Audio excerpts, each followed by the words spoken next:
Hello दोस्तों, कैसे हो आप लोग।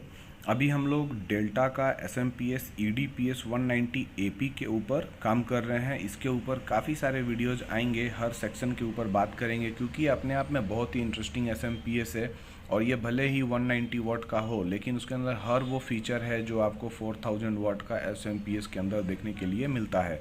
फर्स्ट पार्ट वाले में हमने बात किया था इसका PFC सेक्शन के ऊपर। PFC सेक्शन क्या होता है, उसको क्यों यूज़ करते हैं, उस वीडियो को जाके आप लोग देख सकते हो। लिंक डिस्क्रिप्शन में मैंने लिंक डाल दिया है। सेकेंड पार्ट वाले में हम लोग इस रिले के ऊपर डिस्कस करेंगे कि एक्चुअली में इस रिले का यूज़ क्या होता है, क्यों इसको डालते हैं।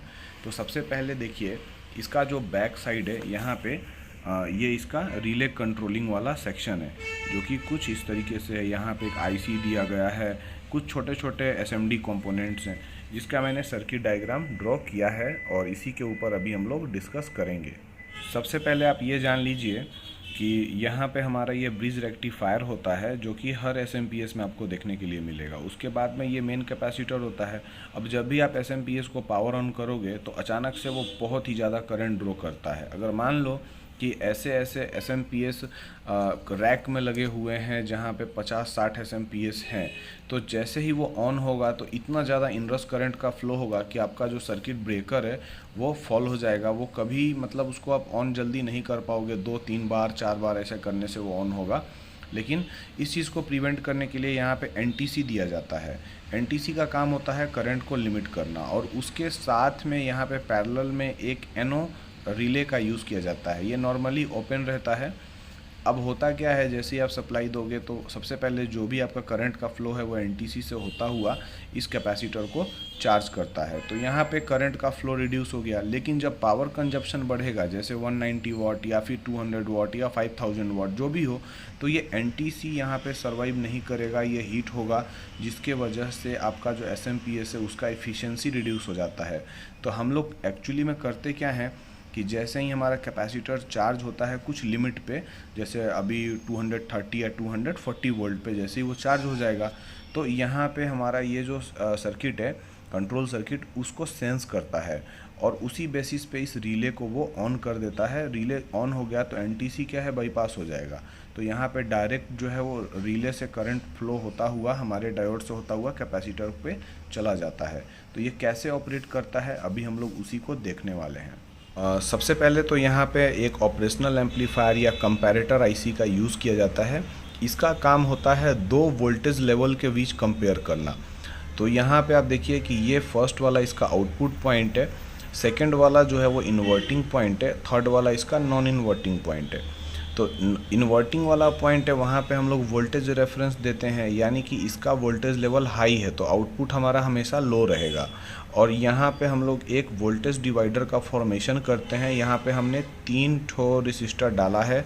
ऐसा इसलिए होता है कि यहाँ पे जो आपका करंट है वो काफ़ी कम फ्लो होता है लेकिन वोल्टेज बहुत हाई है, तो यहाँ पे एक आइसोलेशन भी क्रिएट हो सके और साथ साथ में जो हीट का डिसिपेशन है वो भी PCB पे बढ़ाया जा सके। इसके लिए यहाँ पे 3 अलग अलग से रेसिस्टर डाले गए हैं। और यहाँ पे एक ग्राउंड के लिए रेसिस्टर यूज़ किया गया है ताकि वोल्टेज डिवाइडर का फॉर्मेशन हो। फिर यहाँ पे क्या होता है कि अगर वोल्टेज रेफरेंस हमारा 1 वोल्ट है तो ये क्या करेगा कि आपके आउटपुट कैपेसिटर का वोल्टेज लेगा, इसको रिड्यूस करेगा, और जैसे ही इसका वोल्टेज लेवल 1 वोल्ट से ऊपर जाएगा तो यहाँ पे हाई पल्स जनरेट हो जाता है। अभी ये कैसे यूज हो रहा है वो आप समझिए। रिले को ऑपरेट कराने के लिए यहाँ पे 2 ट्रांजिस्टर दिए गए हैं। एक आपका NPN है जो कि यहाँ पे है, और एक ये PNP है। NPN और PNP ट्रांजिस्टर का कॉन्फ़िगरेशन आपको ये मिल जाएगा, कौन सा यूज़ किया गया है आप लोग ये देख लीजिए।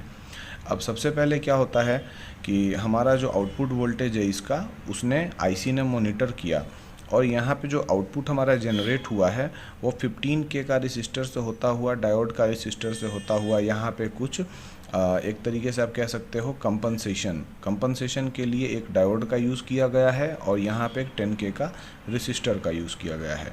और आउटपुट में यहाँ पे 2 कैपेसिटर्स का भी यूज़ किया गया है ताकि रैपिडली जो स्विचिंग होता है उसको कम किया जा सके, उसको प्रिवेंट किया जा सके। अब ये जो आउटपुट सिग्नल है वो जाता है हमारे NPN ट्रांजिस्टर पे। एनपीएन ट्रांजिस्टर का काम होता है कि जैसे ही आउटपुट में इसको ये सेंस मिला तो उस सिचुएशन में क्या होगा कि ये ग्राउंड से कनेक्ट हो जाएगा और हमारे पीएनपी ट्रांजिस्टर को ट्रिगर करेगा। पीएनपी ट्रांजिस्टर कहाँ कनेक्ट है? ऑक्सिलरी सप्लाई पे। ऑक्सिलरी सप्लाई कैसे वर्क कर रहा है वो हम लोग थर्ड पार्ट में बात करेंगे। इसमें एक ऑक्सिलरी सप्लाई का भी सेक्शन है जिसके ऊपर हम लोग डिस्कस करेंगे। इस आईसी को भी जो पावर है वो ऑक्सिलरी सप्लाई से ही मिल रहा है और जो रिले है उसको भी पावर ऑक्सिलरी सप्लाई से ही मिल रहा है।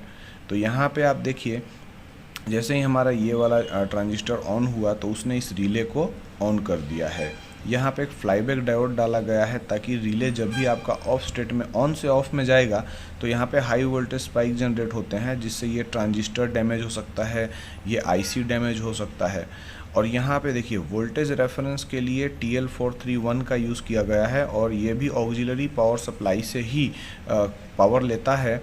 और यहाँ पे एक वोल्टेज रेफरेंस यहाँ पे क्रिएट होता है। यहाँ पे दो रेसिस्टर्स का यूज़ किया गया है क्योंकि इसका एडजस्टेबल जो पिन होता है उसको रेफरेंस वोल्टेज चाहिए होता है। तो उम्मीद करता हूँ दोस्तों आप लोग इसके बारे में समझ गए होंगे कैसे ये वर्क करता है और मे बी फ्यूचर में आप चाहो तो इस तरीके का डिज़ाइन जो है उसके ऊपर प्रैक्टिस कर सकते हो। Thank you for watching.